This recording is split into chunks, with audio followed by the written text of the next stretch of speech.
السلام علیکم ورحمۃ اللہ وبرکاتہ۔ ناظرین و سامعین، بہت سارے لوگ یہ سوال کرتے ہیں کہ جھینگا کھانا جائز ہے کہ نہیں، جھینگا کھا سکتے ہیں کہ نہیں۔ حنفی مسلک کے اکارڈنگ صرف فش جو مچھلی کی جنس سے ہے اس سے کھا سکتے ہیں۔ اپنی بات آگے بڑھانے سے پہلے ہم آپ کو بتا دیں، اس وقت ہم دوحہ قطر کے نیشنل میوزیم میں ہیں۔ یہاں پر جانوروں کی دنیا کا ایک امیجن اور تصور دیا گیا ہے۔ یہ آپ ایک پوری دنیا کا نظارہ کر سکتے ہیں۔ الگ الگ جانوروں کا یہاں ایک سیکشن ہے۔ تو اس وقت ہم حشرات یعنی کیڑوں کے سیکشن میں ہیں۔ تو اب اس تمہید کے بعد ہماری جو بات چل رہی تھی کہ جھینگا کھانا جائز ہے کہ نہیں، حنفی مسلک کی بنیاد پر صرف فش جو مچھلی کی جنس سے ہے اس کو کھانے کی گنجائش ہے۔ اب جھینگے کے بارے میں یہ کہا جاتا ہے ہمارے مسلک میں آج بھی وہ مکروہ ہے، اور مکروہ ہونے کی بنیاد یہ بتائی جاتی ہے کہ اب تک پکا یہ فیصلہ نہیں ہو سکا ہے کہ جھینگا فش ہے یا کیڑا ہے، مچھلی میں سے ہے یا کیڑے میں سے ہے۔ یہاں قطر کے اس نیشنل میوزیم میں ہمیں ایک دلیل کے طور پر کہہ سکتے ہیں، ایک پروف کے طور پر، ایک ثبوت کے طور پر ایک بات ملی ہے، اگرچہ اس کو کوئی حتمی دلیل نہیں کہہ سکتے ہیں۔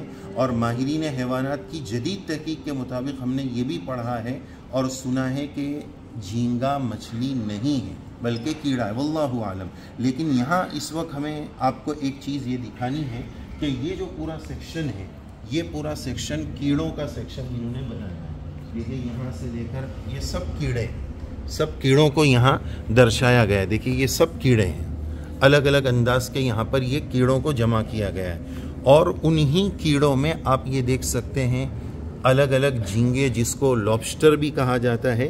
یہ اس طرح کے یہاں پر لابسٹر اور الگ الگ جھینگوں کے کو حشرات میں رکھا ہے۔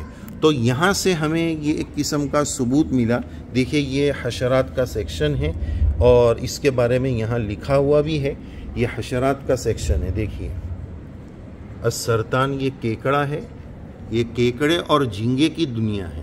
تو بس ہمیں اس وقت آپ کو یہ بتانا ہے کہ یہاں اس میوزیم میں ہمیں یہ بات ملی کہ یہ کیڑا ہے، اس کو کیڑوں میں ان لوگوں نے شمار کیا ہے۔ اور ہمارے مفتی صاحب نے ایک بات، مفتی ایم قاسمی صاحب نے ایک بہت اچھی بات یہ بھی بتائی کہ دیکھیے اس کو دیکھتے ہی ایک کیڑے کی فیلنگ آ رہی ہے، مچھلی کی فیلنگ نہیں آ رہی۔ کیا بولتے ہیں مفتی صاحب؟ بالکل۔ اور مفتی صاحب نے یہ بھی بتایا، جی مفتی صاحب آپ نے وہ بہت پیاری بات بتائی۔ میں نے یہ بتایا تھا کہ ایک تو بچوں سے بھی پوچھو یہ کیا ہے، بچے بولیں گے کیڑا ہے۔ تو ایک تو چیز یہ کہ فطرتاً اندر سے فیلنگ آ رہی ہے کیڑا ہے، اور دیکھ کر جو ہے وہ جیسے کیڑوں سے نفرت سی ہوتی ہے، ایسے ہی اس کو کھانے کا خیال پہلی دفعہ میں تو کبھی نہیں آتا ہے۔ اور دین اسلام جو ہے وہ دین فطرت ہے۔ جو چیزیں اسلام میں حلال کی گئی ہیں تو آٹومیٹک اگر کسی چیز کا من نہیں ہوگا تو گھن بھی نہیں آئے گی۔ مچھلی کو دیکھتے ہی کھانے کی فیلنگ آتی ہے، خوبصورت طبیعت چاہتی ہے۔ تو پتہ یہ چلا کہ دین فطرت اسلام ہے، تو اس کے حساب سے یہ فطرت کے اعتبار سے بھی، طبیعت کے اعتبار سے بھی، اور بعض علماء میں اکثر علماء کے نزدیک بھی یہ مکروہ ہے۔ تو ناظرین بہرحال اس وقت عمومی فتویٰ تو اس کے مکروہ ہونے کا ہی ہے۔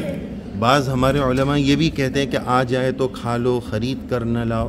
بہرحال یہ ایک اختلاف ہے، لیکن یہاں ہمیں یہ بات ملی تو ہم نے سوچا کہ آپ کے ساتھ یہ شیئر کریں۔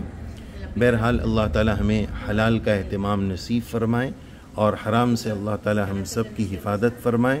کلوا من الطیبات، اللہ تعالی اس پر ہم سب کو عمل کرنے کی توفیق سعید نصیب فرمائے۔ تو دیکھیے ناظرین یہ ایک ویو ہے جو ہم آپ کو تھوڑا اس ویڈیو میں بھی بتا دیں۔ یہاں پر قطر میں اس میوزیم کو اس طرح درشایا گیا ہے، گویا یہ ایک سمندری اور جنگل کی جانوروں کی دنیا کی ایک تصوراتی خاکہ پیش کرنے کی گویا یہاں پر کوشش کی گئی ہے۔